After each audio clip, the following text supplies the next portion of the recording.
Marahil naririnig na ninyo ang henyo na kilalang-kilala sa buong daigdig, ang siyentipikong si Albert Einstein, na nabansagang pinakadakilang siyentipiko sa kasaysayan ng sangkatauhan sa ika-20 siglo. Umpisahan natin siyang kilalanin sa pamamagitan ng ating pangunawa sa isang kaisipang ipinamahagi niya na may pangsangkatauhan na katuturan sa buhay at isang dakilang aral na ating panimulan. Ang sabi niya, bawat tao ay henyo, subalit kung husgahan mo ang isda sa kanyang kakayahang umakyat sa puno, hanggang sa kamatayan niyang iisipin na siya'y sadyang walang kakayahan. May pangunang paunawa tungkol sa ating kwento sa episode na ito. Naisulat itong naratibo na ito para pagpakilala kay Albert Einstein at para masulyapan natin ang naging buhay niya. Mayroon din siyang mga ideya at likhang konsepto na naisaling na ipaalam dito. Maibibigkas ang mga konseptong ito sa kanilang orihinal na pagkakapahayag sa Ingles at maisasama rin dito ang mga katuturan nila. Malalalim ang mga katuturan ng mga ito. Ang pagpapaliwanag tungkol sa mga ito dito sa salaysay na ito ay naitakdang pangunang pagpapaintindi lamang. Subalit itong mga bahagi ng karunungan na ito ay sadyang malalim upang maipaintindi ng pangkaraniwan. Upang maging sapat ang pagkakaintindi sa mga kaisipan at mga kuro-kurong na ibahagi dito, maimungkahi sa nakikinig na subukan din na magsagawa ng karagdagang pananaliksik tungkol sa mga paaral na karunungan ni Albert Einstein. Dito sa unang bahagi ng naratibo natin, suriin at alamin natin kung ano ang mga pamanang karunungan ni Albert sa buong katauhan. Pamana na siyang pinagbatayan ng pangilala sa kanya bilang pinakadakilang siyentipiko sa ika-19 at pang-20 siglo. Unahin nating intindihin kung bakit mainam na makilala natin si Einstein at ating sulyapan ang kasaysayan ng kanyang buhay. Pahapyaw nating tunghayan ang buod ng mga konsepto niya na magbago sa direksyon ng mundo. Tao ng siglo, man of the century, ito ang ipinangtaguri sa kanya ng internasyonal na lathalain na Time sa kopya nito na petsa 31 ng Disyembre 1999, 1999. Naisulat din na dagdag sa titulo ang sumunod. Mula 1879, 1879, hanggang 1955, 1955, siya ang siyentipiko na nabubukod tangi ang kanyang pagkadakila sa siglo na dinominahan ng siyensa. Sa mga panunukatan sa panahong ito, ang bomba, ang dakilang pagsabog o Big Bang, quantum na pisika at electronic, lahat ng mga ito ay nagtataglay ng kanyang imprenta. Isa sa mga pinakamatatalino at pinakadakilang matematiko at pisiko sa kasaysayan ng mundo si Einstein. Karaniwan na kung mabigkas ang kanyang pangalan sa kasalukuyang panahon, ito'y may sarili ng katuturang diwa, ang pagkahenyo. Natatanging kinikilala si Einstein sa teorya na kanyang nilikha tungkol sa relatibidad o relativity. Ano nga ba ang katuturan ng relative o relatibo? Bago pa man nabuhay si Einstein at ipinalabas niya ang kanyang teorya ng relatibidad, mayroon na noong konsepto na inisip ng nakararaming siyentipiko sa pisika na nang-aalam at nananaliksik sa lahat na katuturan ng mosyon o galaw tungkol sa ideya na ito. Ang sabi nga lang ng mga ito noon ay lahat ng galaw o mosyon sa mundong pisikal ay maiuugnay sa tinatawag na ether. Ang ether sa teorya ng relatibidad ay isang paraan o wagas na siyang sanhi ng pagkakalikha ng isang bagay na walang pwersa o mosyon, o kung anumang katangian na maiugnay sa galaw o mosyon. Sa huling bahagi ng ika-9 na siglo, abalang-abala noon ang mga pisiko sa siyensa na naghahanap sa misteryong bagay na ito na tinatawag na ether o aether. Ang paniwala ng mga siyentipiko noon ay mayroong ether na medya at ito ang siyang nanggagabay sa liwanag. Paniwalang-paniwala lahat ang mga siyentipiko noon sa pagkakaroon ng tinatawag na ether, hanggang sa dumating ang konsepto ni Albert. Sabi ni Einstein, ang tinatawag na ether ay walang kabuluhan o walang katotohanan. Sa madalit sabi, walang ether. Sa halip, sabi ni Einstein ay lahat ng mosyon o galaw ay relatibo. Sa karaniwang katuturan nito, ang relatibo ay pagiging nasa estado na maaaring maihalintulad sa isang bagay o estado ng pagkakaroon ng pakikipag-ugnay. Sinabi niya na ang pagkakaroon ng isang bagay sa isang estado ay depende sa kanyang kaugnayan sa ibang bagay. Kaugnay ng teoryang ito ang ekwasyon na kanyang nilikha sa siyensang pisika. Ito ang formula na E equals mc squared. O sa Ingles ay energy equals mass times the speed of light squared. Ang katuturan ng ekwasyon o formula na ito ay ang halaga o kwentang balor ng enerhiya ay katumbas ng balwasyon o pakasumahan na makukuha o makakamit kung ang pagkakasinsin ng nilalaman ng isang bagay ay pararamihin ng ilang beses. Ang bilang ng kung ilang beses ito ay pararamihin ay siyang kabilis ng liwanag na napalaki sa gayon ding kadami na bilang ng pagkabilis niya. Maaring matalinghaga itong intindihin kung kaya ang lengguwahe ng siyensa ay idinaan sa matematika. Ang enerhiya ng mosyon ay kaparis ng nasiksik na laman ng material na bagay. Tinatawag ito na mass, o ito ang letrang M sa ekwasyon na E equals mc squared. Kung bibilis na gagalaw ang isang bagay, ang enerhiya sa paggalaw nito ay lumalakas o lumalaki. Ito nakatumbas ng ipinagdami o pinagdagdag ng kanyang bilis. Natuklasan ni Einstein na kung ang isang bagay ay bumibilis na lumalapit at ang bilis niya ay kagaya ng bilis ng paglakbay ng liwanag, ito ang katuturan ng letrang C, ang pagkasinsin ng laman ng bagay ay lalong humihitit. Kaya habang bumibilis ito, lalo lamang ding bumibigat. Ang fundamental o pinakamahalagang katuturan ng ekwasyon na ito ay ipinapaliwanag nito na ang enerhiya at mass o pagkakasinsin ng laman ng isang bagay ay maaaring pagpalitin. Ipinapaintindi nito na nagkasalungat lamang ang forma ng mga ito, subalit ang katuturan nila ay magkapareho. Sa isang anggulo ng definisyon o katuturan nito, ang sukat ng enerhiya ay kaparis ng pwersa na gagamitin upang galawin nito ang bagay na patunguhin sa direksyon na tutunguhan ng pwersa. Gayon din na ipinapakita ng ekwasyon na ito na ang mga maliliit na material na bagay ay magagawang kaparis ng malaking enerhiya. Ipinapaliwanag din ng ekwasyon na ito kung bakit ang araw at ang mga bituin ay kumikislap at maliwanag. Sa kaloob-looban at kaibuturan ng mga bagay na ito, ang mga atomo na partikulo na siyang bumubuo sa pagkamateryal ng bagay ay dikit-dikit ang mga ito na naglilikha ng pagkalakas-lakas na enerhiya ng araw at mga bituin. Sa ekwasyong ito na Einstein, na ipagwagi niyang ipinaliwanag sa fundamental at simpleng wagas ang pagkasalimuot ng pisika. Bawat bagay na material o matter ay may kaukulan at katapat na angkin itong enerhiya.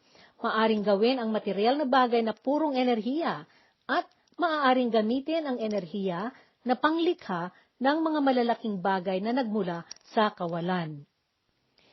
Sa laon ng panahon ng pag-aaral at pagprogreso ng katauhan sa larangan ng siyensa at teknolohiya, hindi maiwasang lagi nating maenkwentro ang pangalan ni Albert Einstein. Si Albert ang nagpasimuno at nagpaliwanag ng konsepto ukol sa mga pisikal na mga bagay. Ito ang namagbago ng pag-intindi ng mga tao sa katuturan ng kawalan o vacuum o espasyo at ang katuturan ng panahon. Nagbahagi rin si Einstein ng ideya na siyang sinunod ng mga paaralan at pinagsasaliksikan ng siyensa na siyang namagpasimuno sa pagkakalikha at pagpapatubo ng isa pang bahagi ng modernong pisika. Ang mga konseptong ito na sinulat niya ay ipinaliwanag niya sa pamamagitan ng ekwasyong matematika. Ito ang mga ginagamit ng mga siyentipiko at mga inhenyero na gabay sa kanilang paglikha at pag-imbento ng mga kagamitan at instrumento. Gaya halimbawa ng gamit sa kusina na toaster, kagamitang pinagpapainitan ng tinapay. Isa pang pruweba ng katotohanang angkin ng teorya ng relatibidad ay ang pagkakalikha ng GPS o Global Positioning System na sistema ng nabigasyon. Ito ang namagpatupad sa naisadyang alituntunin ng pagkakalikha nitong teorya. Mahalagang imbensyon ng GPS bilang app o aplikasyon na mapa na nailalagay sa mga cellphone upang ito ang maggabay at magturo ng direksyon sa atin. Ipinapakita nito kung ano ang direksyon na ating tinutunguhan sa pagpunta natin sa anumang destinasyon kahit saan mang lugar sa daigdig. Kukunin ng GPS ang impormasyon ukol sa lugar o lokasyon mula sa transmisyon na padala at galing sa satellite na nasa kalawakan, at ang satellite na ito ay umiikot sa planeta nating lupa. Ang mga impormasyong ito na padala ng satellite ay dadaan muna sa nakatayong estasyon ng radyo dito sa lupa bago ito matanggap ng GPS na app o aplikasyon sa ating cellphone o computer. Ang mga estasyon na ito na siyang pinagpapadalhan ng satellite ng signal o impormasyon ay gumagamit ng instrumento na tinatawag na radar o radar upang matanggap nito ang signal o impormasyon mula sa satellite. Ang GPS na aplikasyon ay nalikha kasama ng programa kung paano ito nagagamit upang makapagsilbi na gabay ng direksyon batay sa teorya o konsepto ng relatibidad. Maaasahan ang mga direksyon na iniindikasyon nito na gabay sa atin sa lupa at naisasabi at naipapakita rin ng GPS lahat ng mga daan na maaari mong tahakin sa paglalakbay mo upang marating mo ang iyong destinasyon.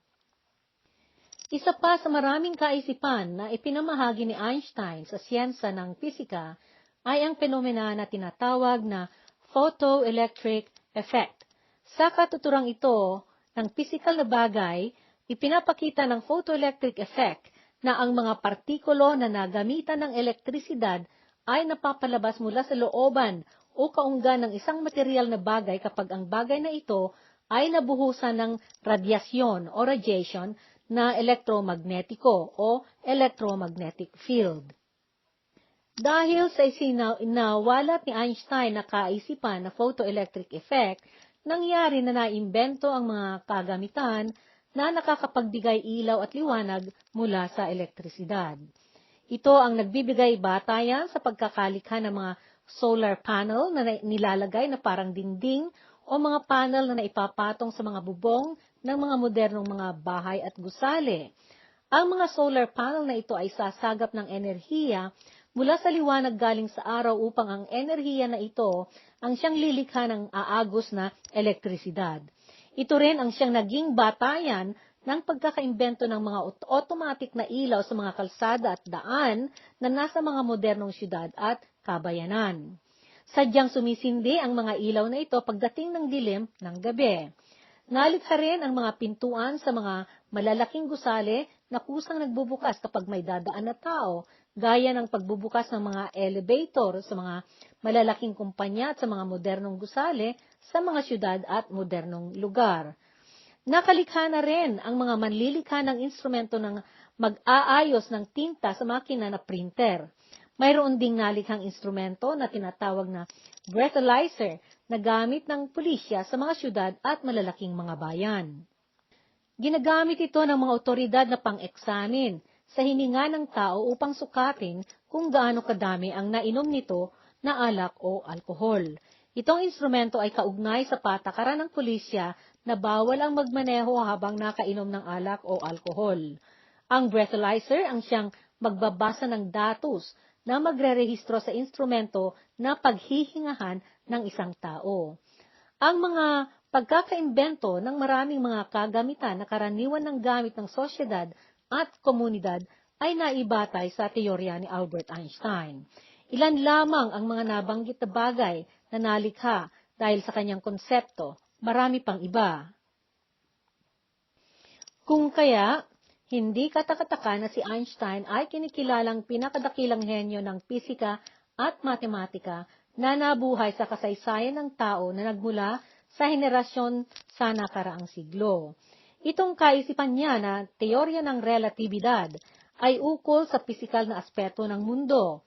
Ipinapaintindi rin nito na nagkaroon ng grabidad ang planetang Lupa na siyang planetang tahanan ng mga tao dahil sa pagkurba ng napagsamang kalawakan at panahon.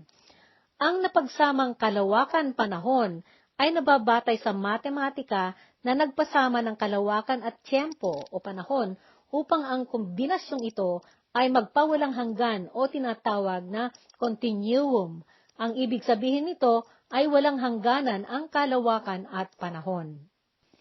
At ang universo na may angking alituntunin na relatibidad ay hindi na ihihiwalay sa tatlong dimensyon o sukatan ng kalawakan. Ang mga pangsukat o dimensyon na ito ay kalapad, kalawak at kataas o sa Ingles ay width, breadth, and height. Ito ay dahil ang kabilis ng pagdaan ng panahon ay naibabatay sa kabilis ng pagtingin ng sinuman na nag-oobserba. Isang wagas ng pagpapaintindi sa teorya ng espesyal na relatibidad ay maaaring masdan o panuurin ang universo mula baba at pataas o mula taas at pababa, mula kaliwa at pakanan o mula kanan pakaliwa at paharap o paatras. Pang-apat na dimensyon o sukat ay panahon. Itong apat na dimensyon o sukat ay tinatawag na space-time continuum o walang hangganang pagsasama ng kalawakan at kawalan at panahon. Uulitin ko at itatama ko yung huli kong nasabi. Itong apat na dimensyon o sukat ay tinatawag na space-time continuum o walang hangganang pagsasama ng kalawakan o kawalan at panahon. Sa isa pang anggulo, ipinapaintindi ng teorya ng relatibidad na ang alituntunin ng mundong pisikal ay pare-pareho kahit saan. Ipinapaliwanag nito ang mga katangian ng mga bagay sa kalawakan at panahon at isinasawalat nito ang pagkakaroon ng interaksyon sa pagitan ng bilis ng liwanag at ng pagdaan ng panahon. May dalawang bahagi ang relatibidad. Ang unang bahagi ay naipapangunang mahalaga at espesyal. Ang ikalawang bahagi ay siyang tinataguriang pangkaraniwan. Sa espesyal na relatibidad, ipinapaalam ng konsepto na ang mga alituntunin sa mundong pisikal ay pare-pareho kahit saan. Inihahayag din nito na ang bilis ng liwanag sa kalawakan ay pare-pareho ang pagkakaobserba nito ng sino mang nagmamasid o nag-oobserba kahit nakatigil o kahit gumagalaw ang tumitingin. Dahil ang kabilis ng paglakbay ng liwanag ay magpakailanmang walang pagbabago, kapag ang astronoto na naglalakbay sa kabilis na gaya ng sa lupa ay manunukat ng segundo sa kanyang kinaroroonan, mas mabagal ang kanyang makukuhang sukat kaysa sa tao na nasa ibabaw ng lupa. Anumang bagay na kinabig ng grabidad ay bibilis. Sa pangkaraniwang buhay, itong teorya ng relatibidad ay siya ring pakakaliwanagan ng penomena ng magnetismo. Nagagamit din ang teorya na ito sa mga pangkaraniwang parte ng buhay. Dahil sa konsepto tungkol sa magnetismo ay epekto ng relatibidad kung kaya naisagawa ang pagkakaroon ng elektrisidad. Naging resulta ng teorya ni Einstein sa relatibidad ang ekwasyong matematika na E equals mc squared. Masabi na energy equals mass times speed of light squared. Formula ito ng relasyon o pagkakaugnay ng mass o konstitusyon ng isang bagay at enerhiya. Ang mass o pagkakasinsin ng nilalaman ay siyang pinagkayarian o konstitusyon ng isang bagay na material at iyang tinatawag na mass ang siyang magbibigay ng hangganan sa pangkontra nito sa sariling galaw o sa ibang salita, siyang magpapahinto sa sariling mosyon. Maaring ipaintindi ito na ang enerhiya ay kasukat ng kabuuan ng konstitusyon ng bagay na napadami o namultiplika ng maraming beses. Kung gaano kadaming beses na naparami iyan, ay siya ring kasing bilis ng liwanag na kasing daming beses ding napabilis ang paglalakbay.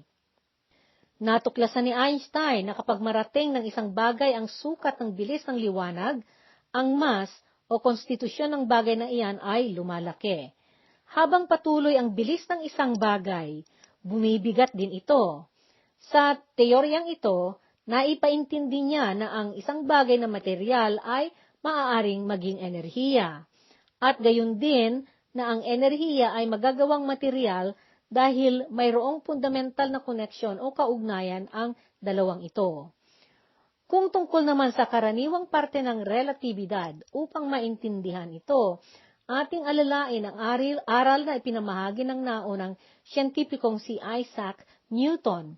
Ito ang kanyang paliwanag na tinataguriang inertia o first law of motion. Unang alituntunin tungkol sa mosyon o galaw.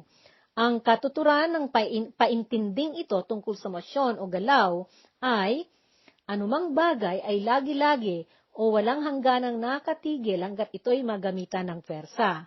Kung kaya, kapag walang pwersang maiugnay o maigamit sa anumang bagay, walang hangganan din itong nakatigil sa pwesto nito o naaanod sa vacuum na espasyo o kalawakan. Itong teorya ni Newton ay pinaunlad ni Einstein sa pamamagitan ng kanyang pag-iisip na mayroong grabidad na kakabig ng bagay na walang pwersa, kung kaya ang grabidad na ito ang siyang magpapaiba o magpapabago sa epekto ng pinagsamang kawalan o vacuum at panahon. Kung walang grabidad, nakalutang ang isang bagay. Kung may grabidad na kakabig sa lumulutang na bagay, magkakaroon ito ng bigat at ito ay didikit sa pinanggalingan ng grabidad. Napagtanto ni Einstein na ang malalaking mga bagay gaya ng planetang lupa ay nagpapakurba sa walang hangganang kalawakan at tiyempo o panahon. Kapag kurbado ang kalawakan at panahon o kawalan at tiyempo, ang pag-oobserba ng sino man na nang-oobserba ng tiyempo sa lupa ay babanayad o babagal ang pagkakabilang nito. Kung kaya anumang bagay na babagsak ay diretsyo ang tutunguhing direksyon o trajectory. O ang direksyong tutunguhin ay ang pinakamabilis na malalakbayan para marating ng bagay na babagsak ang pinanggalingan ng grabidad. Gayon din na ang bagay na iyan na bumagsak ay walang naramdamang pwersa na naigawad dito. Subalit kung alisin mo ang grabidad, ang bagay na bumagsak ay muling lulutang. Ang mga nag-ugnay-ugnay na kaisipan o konseptong iyan ni Albert Einstein ay siyang nilalaman ng 4 niyang artikulo na siyang naging pangunahing kontribusyon niya sa siyensa. Ang mga ito ay siyang nambuo ng katuturan ng tinatawag na Annus Mirabilis o sa Ingles, Year of Miracles o taon ng mga milagro na naiugnay sa buhay ni Einstein. Unang dokumento nito ang photoelectric effect. Pangalawa, ang kanyang Brownian motion na siyang nangumbinse sa mga ibang siyentipiko tungkol sa pagkakaroon ng atomo. Pangatlo, ang theory of relativity o teorya ng relatibidad. Pang-apat, ang E equals mc squared o sa napaikling konsepto ng mass energy equivalence o sa Tagalog, ugnayan ng enerhiya sa konstitusyon ng isang pisikal na bagay. Dito sa teorya ng mass energy equivalence, inihahayag nito na lahat ng mga bagay na mayroong mass o konstitusyon o nilalaman na siyang nagtataglay ng kanyang bigat ay mayroong kaukulang enerhiya kahit ito'y nakatigil na walang galaw. Ang konstitusyon na siyang magbibigay bigat sa bagay at kanyang enerhiya ay iisang katangian ng pisikal na sistema. Paano nga ba nabuhay ang henyong si Albert Einstein? Madako na tayo sa punto tungkol sa buhay at pagkatao ni Albert Einstein. Itong henyong ito ay ipinanganak noong ika-14 ng Marso, 1879, 1879 sa Alemanya. Noong batang musmus pa ito, siya'y makupad na matuto. Hindi siya nakapag-aral na magsalita hanggang sa siya ay 2 taong gulang na. Nag-aalala na noon ang aking mga magulang, sabi ni Einstein sa isang pakipanayam sa kanya pagkalilipas na ng maraming taon. Nagkonsulta na nga rin pati sila noon sa mga manggagamot, dagdag pa niya. Inakala ng kanyang mga magulang noon na mayroon siyang diferensya kung kaya't dinala siya sa doktor. Noong inexamine siya ng doktor, sinabi nito na mas malaki ang utak niya kaysa karaniwan. Kahit naporma niya na noon ang salita sa kanyang isip, hindi pa rin niya noon masabi kaagad ito. Ang mga naunang salita na lumabas sa kanyang bibig ay, masyadong mainit ang sabaw. O sa Ingles, the soup is too hot. Kahit noong siya ay nakapagsimula ng magsalita, mayroon siyang naging kakatwang gawi na siyang naging dahilan na pinangalanan siya ng isa sa kanilang mga taga-alaga ng derdepeter o sa Tagalog, makupad na pasit. Kapag mayroon siya noong gustong sabihin, ibinubulong niya muna ito sa kanyang sarili bago niya sasabihin sa mas malakas na boses. Sinabi rin ng kanyang kapatid na nahirapan siyang magsalita noon at nag-alala kami na baka hindi nga siya matutong magsalita ng diretsyo, ang sabi niya. Mabagal ang kanyang pagprogreso noong siya'y maliit pa, bagaman mayroon na rin siyang kapilyuhan at malimit siyang manloko sa paaralan. Subalit, kahit noong siya'y bata pa na mabagal ang kanyang pagprogreso magsalita ng diretsyo, masidhi na siyang nag-oobserba sa kanyang kapaligiran. Pinag-iisipan niya ng malalim ang mga pangkaraniwang bagay sa kapaligiran. Sa mga sumunod na dekada, noong nakapanayam siya tungkol sa astang ito, nagpaliwanag siya. Kung tatanungin ko ang sarili ko kung paano ko natuklasan ang teorya ng relatibidad, naramdaman ko ang pinagsimulang dahilan. Hindi sadyang gawin ng isang matanda o nagkakaedad na pag-isipan ang mga kakatwang bagay na hindi maintindihan tungkol sa kalawakan at panahon. Dahil ang mga ito ay inisip at pinagkamanghaan niya na noong siya'y bata pa. Subalit masyadong mabagal noon ang aking paglaki at pagprogreso at nakapagsilimula na lamang akong mamangha tungkol sa kalawakan at panahon noong ako'y magbinata na. Ang kinalabasan niyan, naging mas masidhi ang aking pagsaliksik sa bagay na yan kaysa gawi ng isang batang paslit. Tumira ang pamilyang Einstein sa siyudad ng Ulm, Württemberg sa Alemanya. Ang kanyang ama na si Hermann Einstein ay isang inhinyero na nagnenegosyo ng pagbebenta.